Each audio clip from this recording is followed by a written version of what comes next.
तो जी हाँ छात्रों, आपका एक बार फिर से स्वागत है आज के इस वीडियो पर। और यहाँ पर आज हम 9 दिसंबर का सेट ए कक्षा 11वीं का देखिए विषय जीव विज्ञान का अर्धवार्षिक का हम आपको दिखाएंगे वायरल पेपर। और ये क्वेश्चन पेपर अगर आप कर लेते हैं तो डेफिनेटली आप पूरे 70 में से 70 मार्क लेके आएंगे। तो चलिए शुरू करते हैं इस वीडियो को, और पूरे के पूरे क्वेश्चन के आंसर आपको मैं एक ही वीडियो पर कंप्लीट आपको सोल्यूशन देने वाला हूं। तो देखिए, सबसे पहले अगर बात करें तो कुछ आपका यहाँ पे निर्देश दिए गए हैं। सभी प्रश्न करना अनिवार्य है, जहां आवश्यक हो स्वच्छ नामांकित चित्र आपको बनाना है। और प्रत्येक प्रश्न के देखिए उनके अंक भी आपके सम्मुख आपके अंकित है। सबसे पहले आपको देखिए इसमें लिखा है पृथ्वी पर सबसे अधिक प्रकाश संश्लेषण होता है शैवालों द्वारा, कवकों द्वारा, स्थलीय पौधे द्वारा या फिर आपका मर्सलीय पौधे द्वारा। तो देखिए आपको सिंपल तरीके से आंसर आपको इसमें स्थलीय पौधे द्वारा आपको आंसर करना है। सेकंड क्वेश्चन देखिए, पादप जगत का उभयचर कहा जाता है, किसे कहा जाता है? ब्रायोफाइटा, टेरिडोफाइटा, जिम्नोस्पर्म या फिर आपका इस देखिए एंजियोस्पर्म लिखा है। तो आंसर देखिए आपको इसमें ब्रायोफाइटा करना है। इसके बाद देखिए टेरिडोफाइटा का सदस्य है सिलेजिलेला, इक्विसिटम, लाइकोपोडियम या फिर आपका सभी। देखिए आपको आंसर यहाँ पे डी नंबर पर सभी लगाना है। इसके बाद देखिए आपका क्वेश्चन अगला आता है, प्रोटीन निर्माण से संबंधित कोश का अंगक है लाइसोसोम, सेंट्रोसोम, राइबोसोम या फिर आपका केंद्रक। तो देखिए आपका जो प्रोटीन का निर्माण होता है ये आपका राइबोसोम में होता है। कोशिका की आत्महत्या की थैली किस कोशिका अंगक को कहा जाता है? लाइसोसोम को, सेंट्रोसोम को, राइबोसोम या फिर आपका केंद्रक। तो देखिए आंसर आपको देखिए इसमें लाइसोसोम कहते हैं। देखिए आत्म सुसाइड बैग भी इसे कहते हैं, आप जानते होंगे। इसके बाद देखिए क्वेश्चन आपका आता है, निम्नलिखित में से कौन सा हार्मोन तनाव हार्मोन कहलाता है? ऑक्सिन, साइटोकाइनिन, एब्सिसिस या फिर आपका जिबरेलिन। तो देखिए आंसर आपको इसमें एब्सिसिस अम्ल में लगाना है। इसके बाद देखिए केल्विन चक्र का प्रथम आपका उत्पाद कौन सा है? तो देखिए आपको इसमें ध्यान से देखिए 3-फॉस्फोग्लिसरिक अम्ल, ऑक्जेलिक एसिटिक अम्ल या फिर आपका देखिए ट्रायोफॉस्फेट, फास्फोइल पाइरोवेट। तो देखिए आंसर आपको इसमें ए नंबर लगाना है 3-फॉस्फोग्लिसरिक अम्ल। और इसके बाद देखिए आपके यहाँ पे रिक्त स्थान वाले क्वेश्चन आते हैं 7 आपके अंकों के। तो क्वेश्चन में क्या दिया है, पॉलिप तथा मेड्यूसा अवस्थाएं किस संघ की आपकी विशेषता है? तो देखिए बहुत सिंपल आपका आंसर हो जाएगा संघ सीलेंट्रेटा। आंसर दे दीजिएगा, देखिए सीलेंट्रेटा, ठीक है, सीलेंट्रेटा ये आंसर कर देना है। इसके बाद देखिए अगला क्वेश्चन, जल संवहन तंत्र किसकी विशेषता है? तो आपको देखिए आपको इसमें आंसर जो आपको यहाँ पे लिख देना है सिंपल तरीके से देखिए आपको लिख दीजिएगा, कर दीजिए। देखिए आपको इसमें इकाइनोडर्मेटा, ठीक है, आप यहाँ पे करिएगा इकाइनो और इसके बाद आपका डर्मेटा। अगला क्वेश्चन आपका दिया गया है, देखिए जल संवहन तंत्र। देखिए पहला तो आपका हो गया ना, ये जो आपका आंसर है आपको इसका है, ठीक है, जल संवहन तंत्र का। तीसरा क्वेश्चन देखिए, सबसे ऊंची एंजियोस्पर्म कौन सा है? तो आपको देखिए एंजियोस्पर्म आपका है यूकेलिप्टस, ये आपका देखिए सबसे आपका लंबा होता है पूरे विश्व में। और इसके बाद अगला क्वेश्चन दिया है, अर्धसूत्री विभाजन में एक पैतृक कोशिका से कितने संतति बनते हैं? तो आपका देखिए आपका 4 संतति बनते हैं। कोशिका का ऊर्जागृह किसे कहते हैं? आप जानते हैं माइटोकॉन्ड्रिया को कहते हैं। अब इसके बाद देखिए ये क्वेश्चन तो आपका हो गया। अगला क्वेश्चन दिया है, सीमा कारक सिद्धांत किस वैज्ञानिक ने प्रस्तुत किया? तो आपको देखिए आपको इसमें जो आंसर करना है यहाँ पे आपका ब्लैकमैन ने, ठीक है। इसके बाद देखिए अगला क्वेश्चन क्या दिया है, यहाँ पे दिया है विश्व में सबसे अधिक मात्रा में पाया जाने वाला आपका एंजाइम कौन सा है? देखिए आपको इसमें जो है एंजाइम की अगर बात कर रहा है तो आप लिख दीजिएगा ब्रिज मेनाइट, ठीक है, ब्रिज लिखना है और इसके बाद मेनाइट, ये आपका देखिए एंजाइम है। और इसके बाद आपका जो नेक्स्ट क्वेश्चन देखिए आपका क्या दिया गया है, आपको इसमें आपका सही जोड़ी आता है। सही जोड़ी में देखिए आपका जो सबसे पहले आता है जड़। तो आपका जड़ किसे कहते हैं? देखिए ये आपका हो जाएगा मूलांकुर, तो आप इसे मिला दीजिएगा। इसके बाद देखिए तना क्या है? तना आपका है आपका यहाँ पे प्रांकुर का। और इसके बाद देखिए जाइलम क्या होता है? जाइलम आपका जो होता है जल का परिवहन करता है, ठीक है। और फ्लोएम क्या करता है? आपका ये भोजन का परिवहन करता है। इसके बाद रंध्र कहाँ पे होते हैं? तो आपके जो रंध्र हैं ये जो आपके है यहाँ पे देखिए ये कहलाती है आपका रक्षक की कोशिकाएं, ठीक है। और इसके बाद इसमें आपका रंध्र में रक्षक कोशिकाएं पाई जाती है। अंडाशय देखिए कहाँ पे होता है? तो आपका देखिए आपका जायांग में होगा, ठीक है, ये स्त्री आपका भाग कहलाता है। और पराग कोश कहाँ पे होता है? आपका देखिए पुंकेसर में। तो आपको इस प्रकार से इसका आंसर करना था। इसके बाद देखिए एक वाक्य में आपको उत्तर देना है, पक्षियों का हृदय कितने कक्षों में बटा होता है? देखिए आपको इसमें 4 कक्षों में आपको बताना है, ठीक है। और इसके बाद देखिए 4 कक्ष लिख दीजिएगा इसमें आंसर। और अगला क्वेश्चन आपको क्या दिया गया है, संघ आर्थ्रोपोडा के 2 जंतुओं के आपको नाम बताने हैं। तो देखिए आपको इसमें एक तो आपको लिख लीजिएगा झींगा और दूसरा आप लिखिएगा इसमें केकड़ा।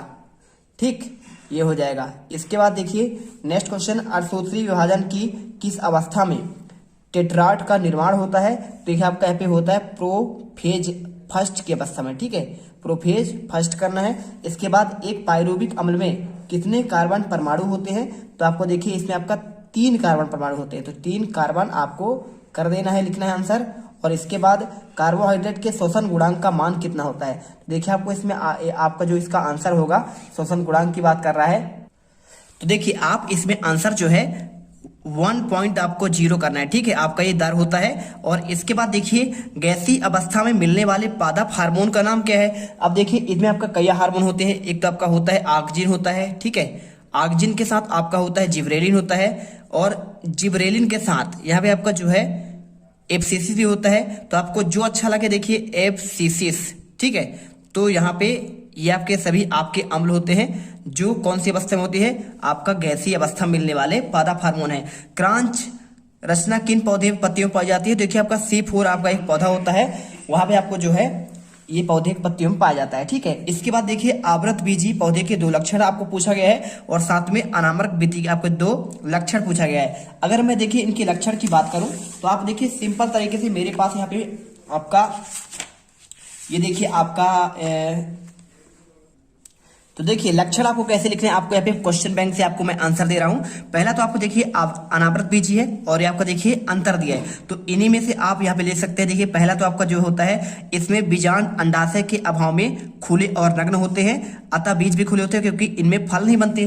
पहला तो आप ये देखिए अनावृत बीज का आपको लिख देना है, और दूसरा लक्षण आपको इसी में लिख देना है कि भाई यहाँ पे भ्रूणपोष का निर्माण निषेचन से पूर्व होता है, अतः यह आगुणित होता है। मात्र आपको ऐसे लिखना है। और इसी प्रकार देखिए अगर आपसे यहाँ पे पूछता है आवृत बीजी का, तो लिख दीजिए कि बीजांड अंडाशय के अंदर बंद होते हैं, अतः बीज भी फल के बंद देखिए अंदर बंद रहते हैं। और दूसरा पॉइंट आप यहाँ पे लिख दीजिएगा कि इसका निर्माण निषेचन के बाद होने से यह त्रिगुणित होता है। बस आपको यहाँ पे लक्षण दो आपको इस प्रकार करने हैं।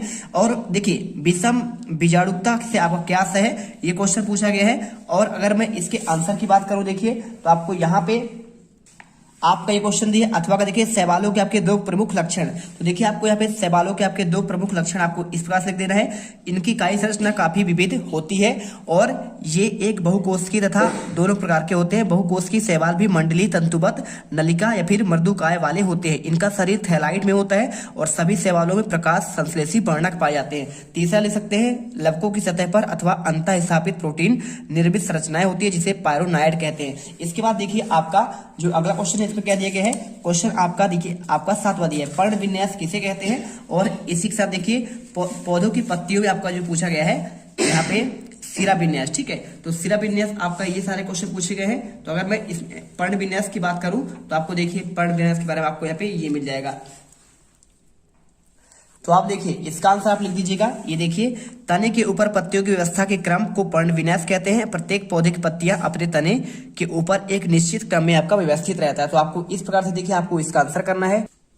तो देखिए आपको उत्तर में लिखना है कोशिका की क्रिया को नियंत्रित करता है, पहला आपका विशेषता हो जाएगा। और इसी साथ दूसरा यह केंद्रक की झिल्ली की मदद से कोशिका द्रव्य से आपका अलग करता है, और तीसरा इनमें डीएनए नाम के गुणसूत्र पाए जाते हैं। आप ये आंसर कर लीजिएगा। इसके बाद क्वेश्चन देखिए आपका दिया गया है इसमें गोल्गी बॉडी के 2 कार्य, तो आप इसे कर लीजिएगा खुद से। और इसके बाद देखिए क्वेश्चन आपका दिया गया क्वेश्चन 9, प्रकाश संश्लेषण क्रिया का रासायनिक समीकरण या फिर आपका प्रकाश संश्लेषण क्रिया को प्रभावित करने वाले आपको 4 कारकों के आपको नाम लिखना है। तो अगर मैं इसमें आंसर की बात करूं तो देखिए आपको इसका भी आंसर आपको मिल जाएगा। देखिए आपको लिख देना है, देखिए रासायनिक समीकरण 6CO2 + 12 आपका H2O क्लोरोफिल बटे आपका देखिए इसी का आपका साथ होता है, मतलब सूर्य का प्रकाश। जरूरी नहीं है कि आपका ऐसा बटे बोला जाए। C6H12O6 अब हो जाएगा कार्बोहाइड्रेट प्लस आपका 6H2O + 6O2 + 673 किलो कैलोरी आपका इसमें ऊर्जा निकलता है। तो आपको इस प्रकार उत्तर करना है। इसके बाद देखिए आपको इसे पूछा गया है C3 पौधे की आपको 2 विशेषताएं पूछा गया है। तो देखिए और आपका C4 पौधे का, तो आपको देखिए तो क्वेश्चन आपका बहुत सिंपल है।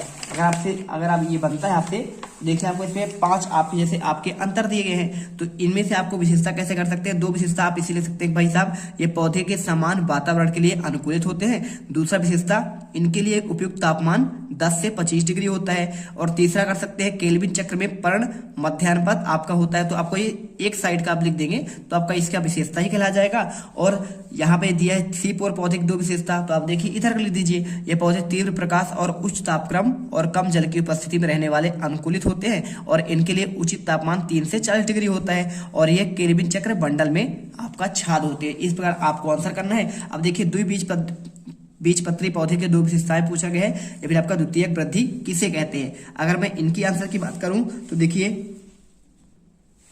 इसका आंसर आपको यहाँ पे मिल जाएगा। देखिए ये लिखा है द्विबीजपत्री पौधों के 2 विशेषताएं, बीज में 2 बीज पत्र होते हैं और संवहन बंडल एक घेरे में पाए जाते हैं। अब क्वेश्चन देखिए यहाँ पे दिया गया क्वेश्चन आपका 12वां दिया है, किण्वन के 2 महत्व या फिर आपका श्वसन गुणांक की बात कर रहा है। तो देखिए आपका किण्वन के 2 महत्व, शराब बनाने में अत्यधिक महत्व होता है और बेड बनाने में आपका देखिए उपयोग होता है।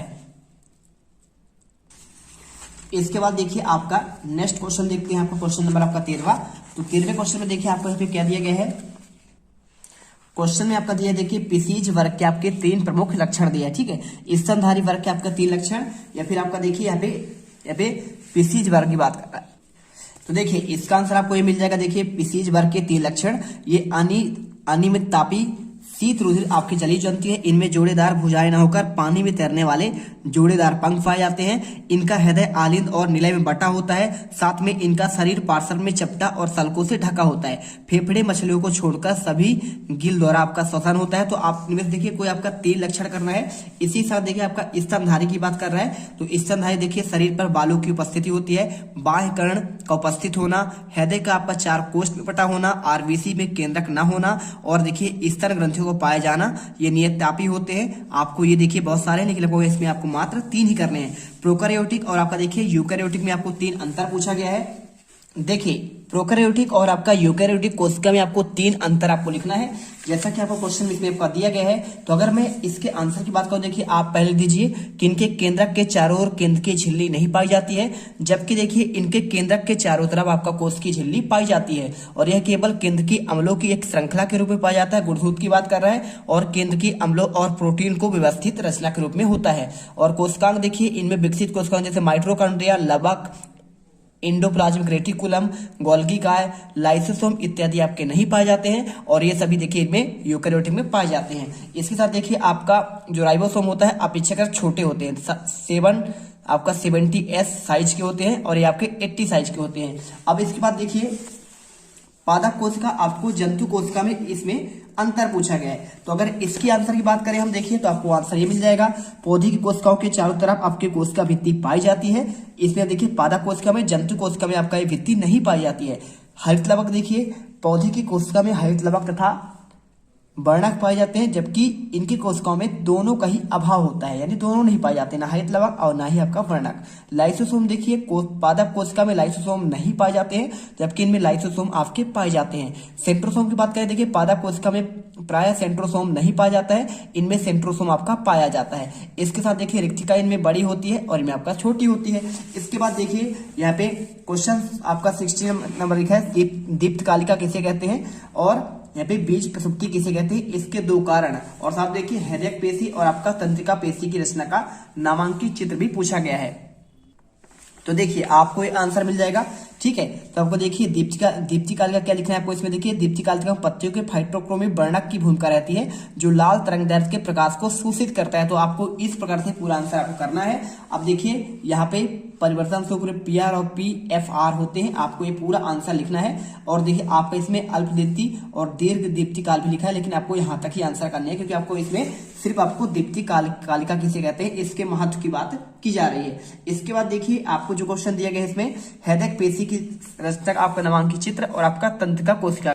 तो देखिए आपको हम इसका आंसर दे रहे हैं, ठीक है। यहाँ पे आपका देखिए कौन सा है, आपका हृदय पेशी की बात कर रहा है। तो देखिए आपको इसमें हृदय पेशी का आपका नामांकित आपको जो चित्र बनाना है, आपका ये वाला प्लाज्मा मेम्ब्रेन और मायोफाइब्रिक न्यूक्लियस और आपका सार्कोप्लाज्म, आपको इस प्रकार से देखिए आंसर कर लेनी है। और इसके बाद देखिए आपको जो है यहाँ पे तंत्रिका पेशी का अगर आपको करना है तो आप कर लीजिएगा खुद से। इसमें दिया है समसूत्री व अर्धसूत्री विभाजन के आपको कोई 5 अंतर, जीन विनिमय किसे कहते हैं, और ग्लाइकोलाइसिस और आपका क्रेब चक्र में आपको 5 अंतर पूछा गया है।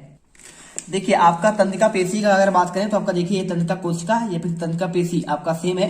तो आपको देखिए इसमें जो है आंसर आपको ये वाला आप कर सकते हैं। ये पूरा का पूरा आपका रियल आपका क्वेश्चन और आंसर कहलाएगा। ठीक है, तो आपका चेंज दूसरे तरीके से लिखा बरत गया है। और यहाँ पे देखिए आपका जो क्वेश्चन दिया गया है समसूत्री विभाजन की बात कर रहा है, तो देखिए आपको ये मिल जाएगा। ठीक है, यह विभाजन कायिक और दैहिक कोशिकाओं में पाया जाता है और इसके कारण जीव शरीर की वृद्धि होती है। और ये देखिए आपका जनन कोशिकाओं में पाया जाता है, जिसका आपका कारण युग्मक निर्माण होता है। और देखिए इनके से आपका 2 पुत्री कोशिकाएं उत्पन्न होती है, एक कायिक कोशिका से, और इनमें जनन कोशिका में 4 पुत्री कोशिकाएं बनती है। और पुत्री कोशिकाओं में देखिए डीएनए और गुणसूत्रों की संख्या मात्र कोशिका समान होती है और इसमें आपका आधी रह जाती है। और ये देखिए आपका एक चरण में पूर्ण होता है, जबकि देखिए आपका ये 2 चरणों में अर्धसूत्री विभाजन प्रथम और आपका द्वितीय, प्रोफेज फर्स्ट प्रोफेज सेकंड में आपका पूरा होता है। अब इसमें देखिए आपको जीन विनिमय की बात कर रहा है, किसे कहते हैं। आप देखिए जीन विनिमय का अगर स्पष्ट करना है तो आपको देखिए ये लिख देना पड़ेगा। प्रथम अर्धसूत्री विभाजन को डिप्लोटीन अवस्था में समजात गुणसूत्रों के बीच प्रतिकर्षण पैदा हो जाता है, जिससे ये गुणसूत्र अलग होना प्रारंभ कर देते हैं। यह क्रिया के दौरान कुछ स्थानों पर जुड़े रह जाते हैं, जिसे क्रियजमा कहते हैं। और इसे आपको पूरा बताना है कि भाई साहब आपका देखिए इसमें जीन विनिमय या क्रॉसिंग ओवर भी आपको दिए गए हैं। और देखिए इसमें आपका जो है ना यहाँ पे आपका क्वेश्चन आगे तो इसमें कुछ है नहीं आपको दिखाने के लिए। देखिए ग्लाइकोलाइसिस क्रेब चक्र में 5 अंतर और आक्सी और अनाक्सी शोषण की बात कर रहा है। तो आपको आंसर देखिए यहाँ पे आपका क्रेब चक्र और ग्लाइकोलाइसिस में आपको अंतर करना है 5। देखिए यह क्रिया वायवीय और अवायवीय दोनों शोषण में होती है और यह क्रिया केवल वायवीय शोषण में होती है। उसमें क्या बोलते हैं, यह क्रिया कोशिका द्रव में संपन्न होती है और यह कोशिकांग माइटोकॉन्ड्रिया में संपन्न होती है। इसमें आपके 9 चरण होते हैं और इसमें आपके 8 चरण होते हैं। यह रैखिक पथ होता है और यह चक्रीय पथ होता है। और देखिए इसमें 2 ATP अणुओं का उपभोग होता है और इसमें ATP का उपयोग नहीं होता है। इस प्रकार देखिए आपके टोटल आपके 8 दिए गए हैं, तो आपको जो अच्छा लगे कर लीजिएगा। आपका ये नवा भी है, CO2 उत्पन्न नहीं होता है, इसमें CO2 उत्पन्न होता है। तो इस प्रकार से आप कर लीजिए। अब देखिए आक्सी और अनाक्सी इसके अथवा क्वेश्चन है, तो अगर आप सेट ए और सेट बी वाले हैं तो आप सब आप क्वेश्चन पढ़ लीजिएगा, रख लीजिएगा। वायवीय शोषण देखिए आपको इसमें आक्सी शोषण अधिकांश पौधे में होता है और ये देखिए आपका जीवाणुओं में भी आपका समान रूप से पाया जाता है। और इसमें O2 की उपस्थिति होती है आक्सी शोषण में, क्योंकि आक्सी शोषण नाम ही है। और O2 की अनुपस्थिति होगी इसमें देखिए अनाक्सी में। इसमें श्वसन पदार्थ का पूर्ण ऑक्सीकरण होता है और इसमें आपका अपूर्ण ऑक्सीकरण होता है। इसके देखिए इसमें अंतिम पद आपका जो होता है CO2 होते हैं और इसमें अल्कोहल एथिल अल्कोहल और CO2 दोनों होते हैं। और देखिए इसमें अधिक मात्रा में विभक्त ऊर्जा 38 ATP होती है और इसमें आपका देखिए 2 ATP। तो इस प्रकार से आपको कर लेना है। ये क्वेश्चन देखिए आपको यहाँ पे 5 आपको बता ही दिया हूँ। और तुम लोग गलती से अगर नए हो तो सब्सक्राइब करो, वो जो लाल वाला बटन है उस पर अपने जीजा जी फेंक के मारो या फूफा जी, मुझे नहीं पता, बस क्लिक हो जाना चाहिए। अब मैं भी जा रहा हूं, मुझे मुठिया पेलने जाना है। बाय। वो है